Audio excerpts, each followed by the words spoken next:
শ্রী নারদজির মুখে রাজা প্রাচীন বরহি পুরঞ্জন উপাখ্যান শোনার পর বললেন যে আমি সম্পূর্ণ বুঝতে পারলাম না। আপনি এই পুরঞ্জন উপাখ্যানের তাৎপর্য আমাকে বুঝিয়ে বলুন, কারণ আমি হলাম একটা অকর্মজীব। একমাত্র বিবেকী পুরুষেরাই এর তাৎপর্য বুঝতে পারে। তখন শ্রী নারদজি পুরঞ্জন উপাখ্যানের তাৎপর্য বুঝিয়ে বললেন। তিনি বললেন যে নিজের জন্য 1, 2, 3, 4 অথবা অনেক পা যুক্ত অথবা বিনা পা যুক্ত শরীর রূপ ধারণ করে নগর, গ্রাম অথবা শহর তৈরি করে, সেই জীবের বন্ধু যাকে অবিজ্ঞাত বলা হয়েছে তিনি হলেন ঈশ্বর। যখন কোনো জীব সুখ দুঃখ রূপ সমস্ত প্রাকৃত বিষয়গুলিকে ভোগ করার ইচ্ছা করে, তখন সে অন্য শরীর ছেড়ে দিয়ে 9 দাঁড়, 2 হাত আর 2 পা যুক্ত মানব দেহকেই বেশি পছন্দ করে। আর রানী পুরঞ্জনী হলেন বুদ্ধি অথবা অবিদ্যা নামের স্ত্রী।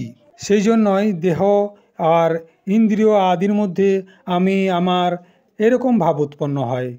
আর পুরুষ তাহার আশ্রয় নিয়ে শরীরের মধ্যে ইন্দ্রিয়গুলির দ্বারা বিষয়গুলিকে ভোগ করে। মানব শরীরের 10টি ইন্দ্রিয় হলো তার পরম মিত্র, যাহার দ্বারাই সমস্ত প্রকারের জ্ঞান এবং কর্মগুলি উৎপন্ন হয়। ইন্দ্রিয়গুলির বৃত্তিগুলি হলো রানী পুরঞ্জনীর সখীগণ, আর প্রাণ, অপান, ব্যান, উদান সমান রূপ 5টি বৃত্তি হলো প্রাণবায়ু, সেই নগরকে রক্ষাকারী 5 ফণাযুক্ত সর্প। কর্মেন্দ্রিয় এবং জ্ঞানেন্দ্রিয় এই 2 প্রকারের ইন্দ্রিয়ের মালিক হলো মন, আর এই মনই হলো 11তম মহাবলী যোদ্ধা। শব্দ আদি 5টি বিষয় হলো পাঞ্চাল দেশ, যাহার মধ্যে 9 দ্বারযুক্ত নগর বসে আছে। এই 9 দ্বারযুক্ত নগর হলো মানব শরীরের 9টি ছিদ্র।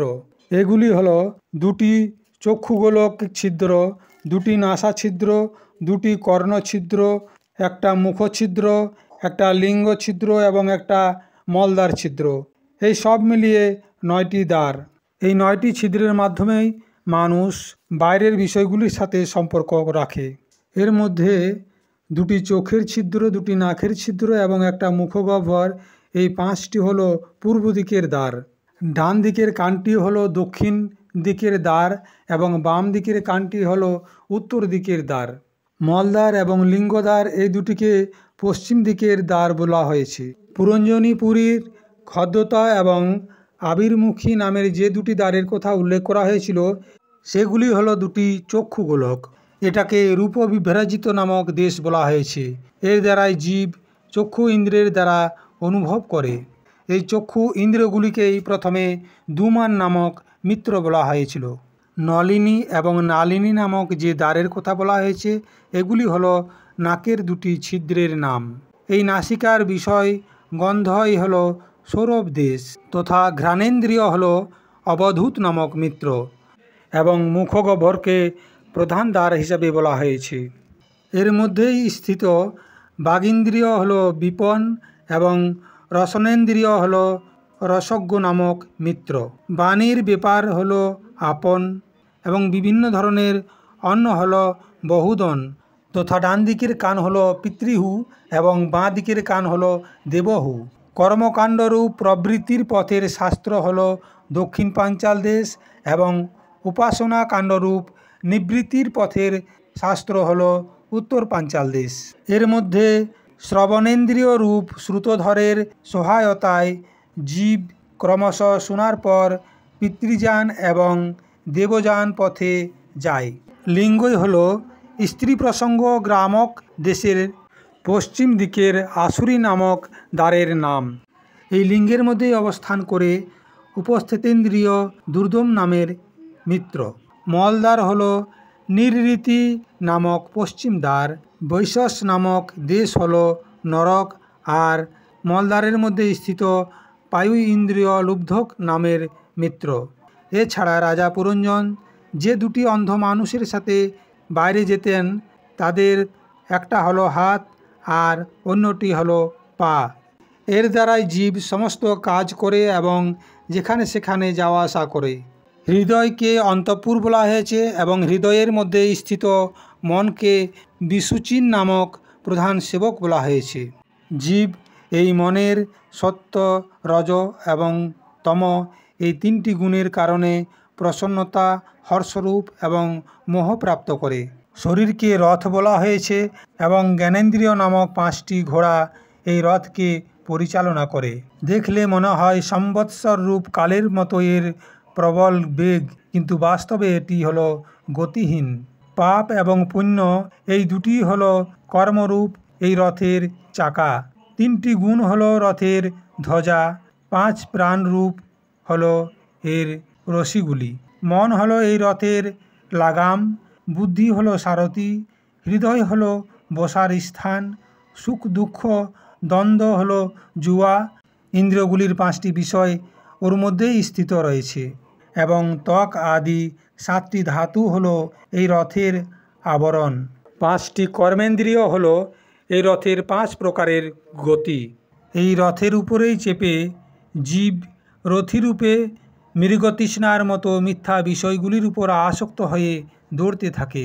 5টি জ্ঞানেন্দ্রিয়, 5টি কর্মেন্দ্রিয় এবং একটা মন, এই 11টি ইন্দ্রিয় তাদের নিজের নিজের বিষয়গুলিকে অন্যায়পূর্বক গ্রহণ করে আর তাদের শিকার খেলতে থাকে। যাহার দ্বারা কালের জ্ঞান হয় সেই সম্বৎসরই হলো চণ্ডবেগ নামক গন্ধর্বরাজ।